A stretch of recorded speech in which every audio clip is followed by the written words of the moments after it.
Olá, nós somos alunos do 5º período de licenciatura em Química e iremos falar sobre reações de oxirredução de compostos inorgânicos.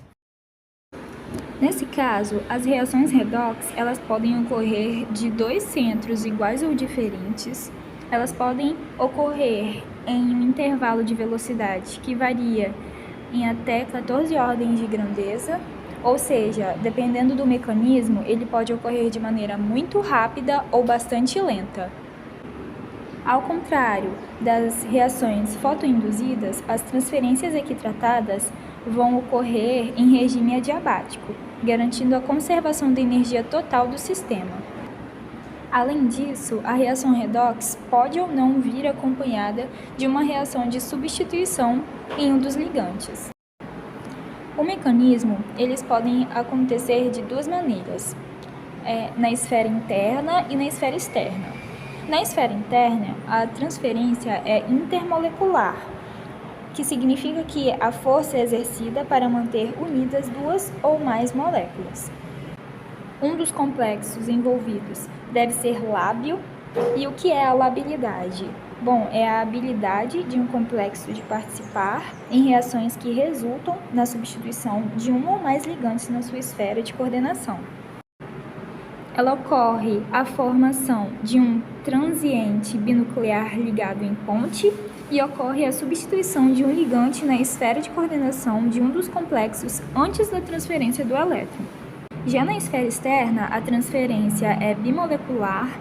Os dois complexos envolvidos são inertes, a transferência ocorre durante a colisão entre dois complexos e a transferência de elétrons não implica em reações de substituição de ligantes, apenas de uma reação redox. Mecanismo de transferência eletrônica por esfera interna. Bom, este tópico fala que o ligante de uma das espécies vai se ligar a outro metal, e quando estes ligantes fazem uma ponte entre os dois metais com eliminação de um dos ligantes do metal mais lábil, aí sim você pode ter a transferência de elétrons e formar-se um par de O oxidado e reduzido. E aí vai alterar a carga de acordo com o número de elétrons que foi transferido no processo, assim como mostra o exemplo abaixo. O mecanismo ocorre quando a velocidade de quebra da ligação é da mesma ordem ou maior que a transferência de elétrons, tendo a possibilidade de formar a ponte e transferir os elétrons. Como exemplo, nós temos o pentaamino-cloreto cobalto 3, que é inerte e reage com o hexaaquo cromo 2, que é um complexo lábil, assim como mostra no exemplo abaixo.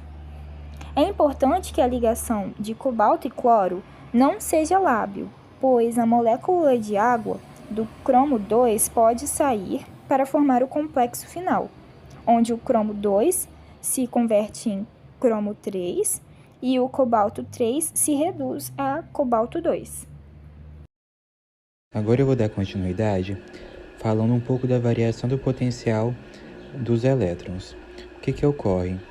Para que uma reação possa ocorrer, é necessário que a diferença de potencial seja positiva, né?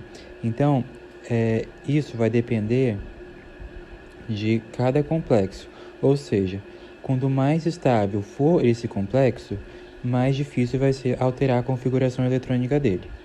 Então, dessa maneira, a gente vai lembrar que, para a gente calcular a energia livre de Gibbs, ou ΔG, vai depender da variação da diferença de potencial, nessa primeira fórmula, e da diferença do ΔH, nessa segunda fórmula, sendo que o ΔH vai depender também do EECC, tá? Do estado inicial e do estado final. Então, eu trouxe para vocês um exemplo para ilustrar essa ideia. Como? Nesse primeiro, a gente vai ter o hexaaquo níquel 2. Ele vai reduzir e vai formar o níquel 0. E ele possui um potencial de menos 0,257 volts. Quando a gente pega o hexamino níquel 2, vai ter um processo de redução também, a níquel 0, né? E esse potencial vai ser de menos 0,49 volts. Ou seja, o potencial ele ficou mais negativo, né? Então, o que acontece? Esse potencial mais negativo significa que há uma tendência de redução fica mais difícil de ocorrer. Então, o íon níquel 2 é mais estável no caso, com a amônia, que é de campo mais forte. Sendo assim, fica mais difícil de se reduzir no processo que romperá as ligações. Outro exemplo que eu trouxe também de variação do potencial dos elétrons seria do íon ferro, né? A gente vai ter nesse primeiro o hexaaco ferro 3, ele vai reduzir, tendo um potencial de mais 0,771 volts, né? E aí vai ter mais dois complexos que está em ordem crescente de grandeza, no caso de força de campo, né? E aí a gente vai verificar que esses potenciais, o segundo, com a fenantrolina, vai ficar um pouco maior do que com a água, né? Com potencial de mais 1,147 volts. E com o cianidro, que vai ficar com a força... com potencial menor, né? Lembrando que o cianidro ele tem uma força maior, né? Ele faz com que haja uma força maior do ligante. E aí aparece essa tendência de redução do potencial. A gente consegue perceber isso. Agora, falando do mecanismo de esfera externa, a Gisela introduziu falando do mecanismo de esfera interna, e eu vou falar agora um pouquinho do mecanismo de esfera externa, né? Então, eu trouxe algumas características, né, que a gente vai perceber.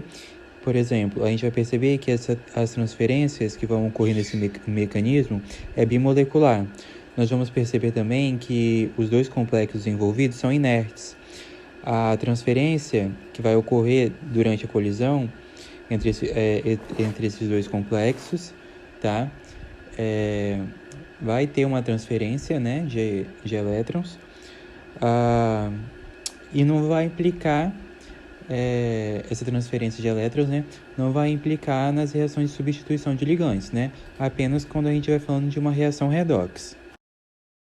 De modo geral, a gente pode definir que esse mecanismo ele vai ocorrer quando a velocidade de quebra de ligação será menor do que a transferência de elétrons. E a gente vai ver exemplos agora. Por exemplo, a gente vai ter o hexacianidro ferrato 2, onde a gente vai conseguir perceber que não houve uma troca de ligantes, né? Não houve nenhuma troca de ligantes entre eles. Então, esses dois complexos, a gente vai perceber que eles são pouco lábeis, pois um dos fatores, né, seria o tempo de meia-vida da reação, que é de 1 milissegundo, né?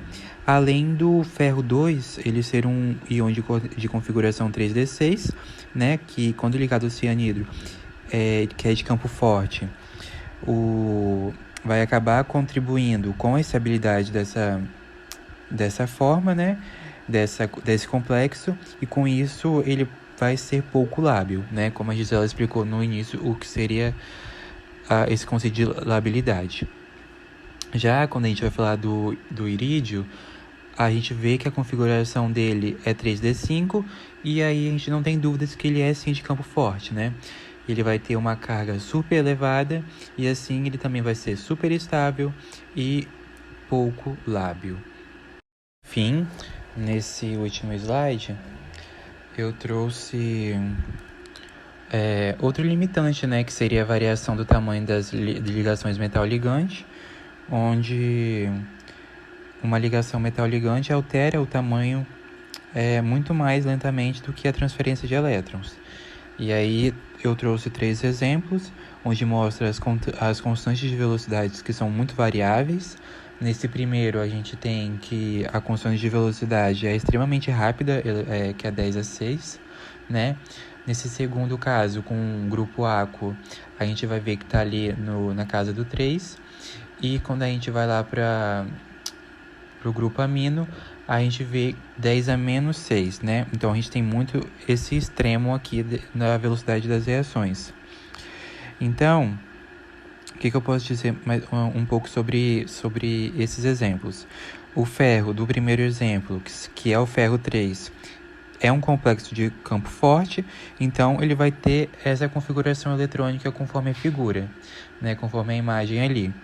O ferro 2, ele também é de campo forte e a gente vai perceber a estrutura da distribuição eletrônica, né, que não vai alterar o número de orbitais que são ali ocupados e também não vai alterar a repulsão e não vai haver grande variação do comprimento da ligação, como mostra também o dado da imagem.